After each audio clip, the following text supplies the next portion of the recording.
Bagi yang pernah jalan-jalan di luar negeri pasti ngerasa aneh dengan kereta-kereta di sana kok rasanya lebih lebar ya dibandingkan dengan kereta-kereta di Indonesia. Pernah memperhatikan seperti apa bentuk gerbong-gerbongnya? Kalau enggak, ini ada contoh beberapa fotonya. Foto ini adalah Shinkansen dari Jepang. Yang ini kereta dari Cina. Dan yang terakhir adalah kereta eksekutif dari India. Bandingin dengan kereta dari Indonesia. Ini dia kereta-kereta eksekutif kita. Kok rasanya beda ya? Ada yang nyadar nggak? Kereta kita formasi seatnya pakai seat 22. Sedangkan di luar negeri format seatnya bisa 23. Apa gara-gara manufakturnya? Kereta kita kan dibuat oleh PT Inka. Coba deh kita cek kereta PT Inka yang diekspor ke Bangladesh. Loh, kok malah sekarang formatnya bisa 23? Kok beda sama kereta di Indonesia? Padahal sama-sama buatan PT Inka. Bersama saya Vinus Satvika, yuk kita bahas. Jadi kenapa sih? Ternyata jawabannya itu semua tergantung pada track gauge atau lebar rel kereta api. Di Indonesia kita umumnya pakai lebar 1067 mm yang lebih dikenal dengan nama cap gauge atau narrow gauge. Lalu bagaimana dengan kereta-kereta luar negeri? Nih kita punya tabel untuk menunjukkan lebar-lebar yang dipakai atau track gauge di luar negeri. Yang standar dipakai di dunia adalah track gauge dengan lebar 1435 mm. Kenapa bisa beda-beda? Karena banyak jalur kereta api dibangun sebelum ada standarisasi. Dalam satu negara pun bisa ada banyak lebar rel kereta api. Modifikasi trek agar bisa standar juga bukanlah hal yang mudah. Biayanya mahal, belum lagi mereka harus modifikasi atau ganti kereta-kereta mereka jadi banyak negara yang mikir, ya udahlah, masih bisa dipakai dan jalan juga kan? Tapi kadang perbedaan ini bisa menguntungkan di saat-saat tertentu. Contohnya pada Perang Dunia Kedua. Rusia punya trek yang lebih sempit dibandingkan dengan negara lain. Ini sangat menyulitkan bagi Jerman yang ingin menginvasi Rusia. Kereta Jerman harus berhenti dan transfer kargo-kargonya untuk bisa masuk ke negara Rusia, yang tentu memudahkan Rusia untuk mempertahankan negaranya. Lebar rel yang sempit mempunyai beberapa keuntungan ya. Pertama, mereka lebih bisa digunakan untuk medan yang menanjak daripada standar gauge, dan radius putarnya juga jauh lebih kecil, cocok untuk kontur perbukitan karena keretanya lebih ringan dan kecil. Terus, lebih murah biaya produksinya karena material yang dibutuhkan juga jauh lebih sedikit. Terus kekurangannya apa? Dengan rel yang sempit, kecepatan kereta akan lebih lambat dan akan berbahaya kalau keretanya terlalu kencang.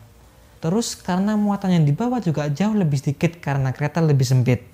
Kereta cepat di dunia kebanyakan menggunakan lebar rel 1435 mm.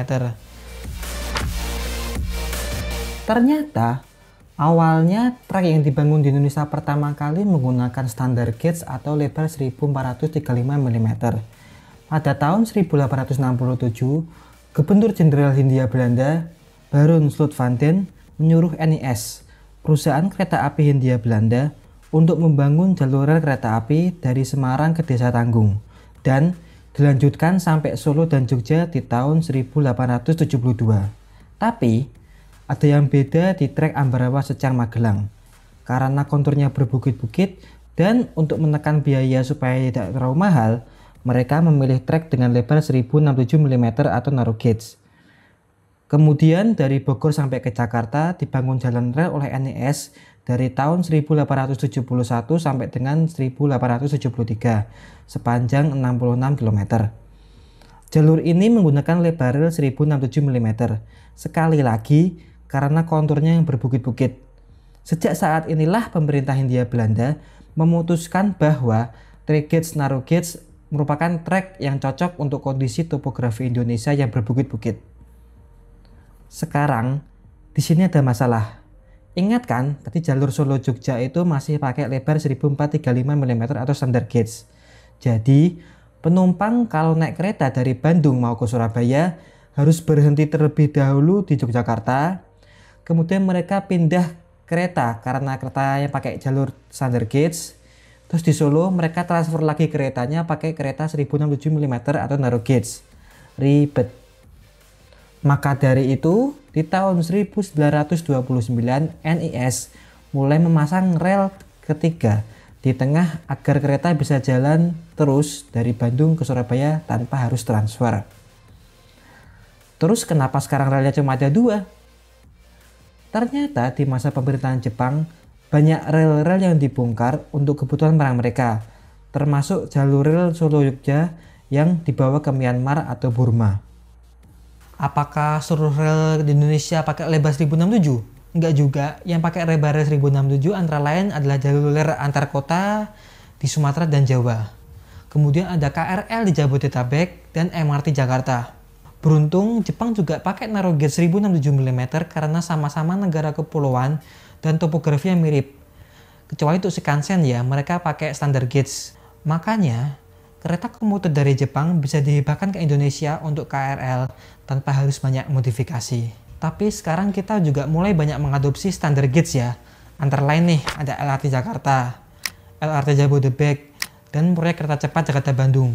Kemudian ada kereta Perintis Aceh dan Trans Sulawesi. Jalur kereta Trans Kalimantan termasuk di IKN nanti juga akan pakai standar gauge. Karena ya bisa lebih muat banyak dan juga lebih kencang.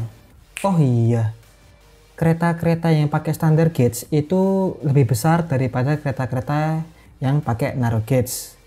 Di gambar berikut ini kita bisa melihat perbedaan antara kereta cepat Jakarta-Bandung dengan mode transportasi lain, bisa bis, mobil, dan motor.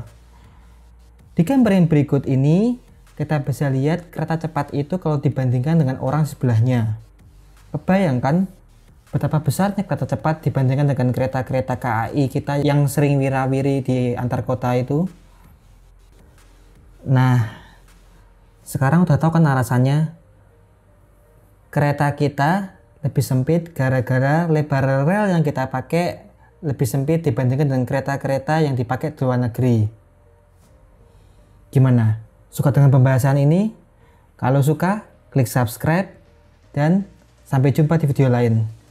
See you and goodbye.